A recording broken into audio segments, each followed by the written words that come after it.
So if the two best words in sports are Game 7, I mean, win or go home might be the best four. The Warriors and the Clippers, they square off tonight in Inglewood. Their seasons are on the line. Big game. That means we need a big breakdown. Perk, Shanae, what are you going to be keying in on in this one? It's been a minute. It's time to go shot for shot. Big bro, little fist. We've got two legends in the play-in, Kawhi Leonard and Steph Curry.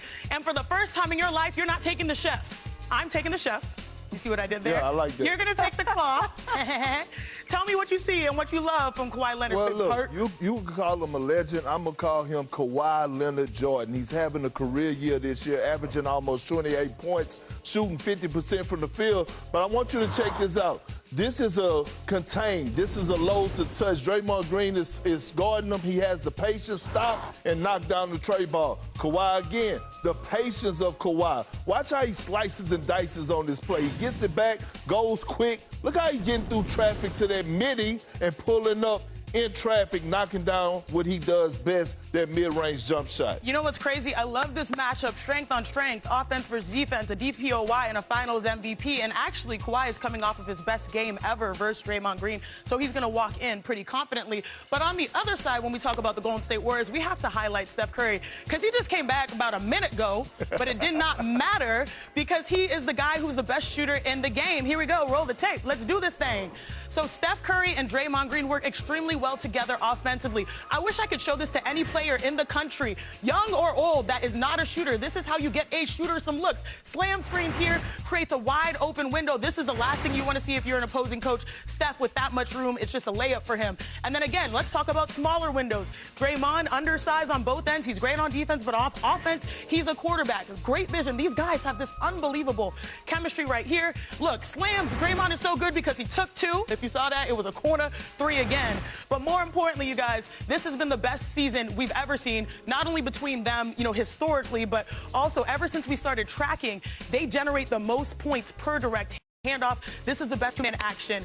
So yeah, maybe it's a Klaw versus the chef. Are you gonna actually come back to your side? Draymond did say he had the assignment of guarding Kawhi tonight. He said that yesterday on NBA Today. And that's a heck of an assignment to draw. But you mentioned that Steph Curry just came back a minute ago, and tonight the question will be how many minutes will he go? And that's why we have Anthony Slater here, who covers the Golden State Warriors. He's been on a minute restriction, Slater. How much are we going to see Steph? The script's going to be around 32, which is his normal, you know, this age of his career. You know, knowing him, he'll give you a wink and say, hey, I can convince Rick Celebrini and Steve Kerr in a timeout huddle in the fourth quarter, stretch this thing up to 34.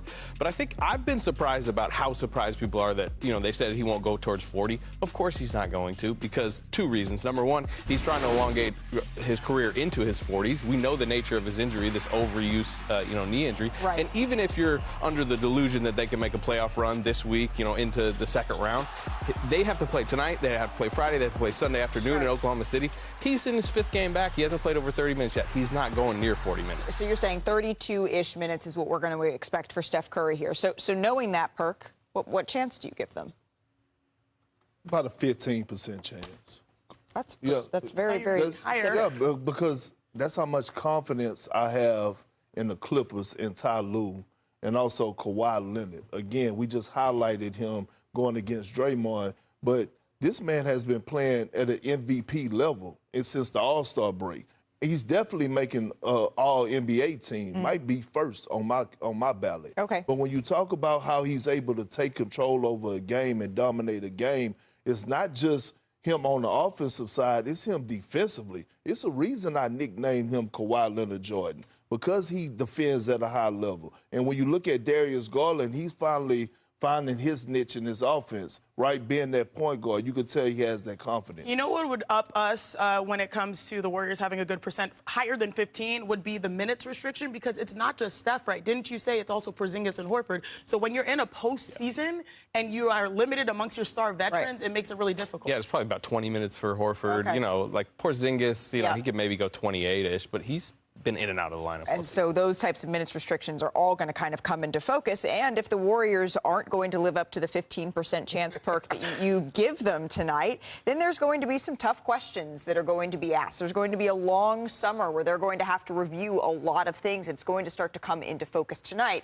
The biggest of those questions, Slater, what do you think that is? Steve Kerr. Okay. And he'll get asked. But, the one thing I can say for certain is we're not getting the answer tonight. Steve Kerr and you say Steve Kerr, you mean his future. Okay. His future as coach of the Warriors. He's under the last year of his deal. He purposely didn't seek out a contract extension. I've tried to get that answer from him several times this season, including this week, talking to him over at the facility, and he still says he's uncertain. And part of that is there's a lot of bigger picture, questions that they need to sit down organizationally. I mean, it's a transition time for them, and he says he needs to still talk to Steph Curry, Mike Dunleavy, and Joe Lacob about those, and he hasn't had those conversations. Well, Steve Kerr, when Draymond was asked about him on our show yesterday, Draymond said that he is very confident Steve will be back. Draymond's not making the choice. That's very fair. Well, it might take. What about the chances go up if you get a vintage Steph Curry performance, right? Could they go up a little bit? Yeah, it's got to be like 60. That might be what's needed to get Golden State season to keep it alive, and he's taught us that he can do it. We got a big top of the top here. This is just Steph, purely what he does against the Clippers. Perk. I feel sorry for Daniel Tice. That's what happens, though, when you switch and you get put on the island.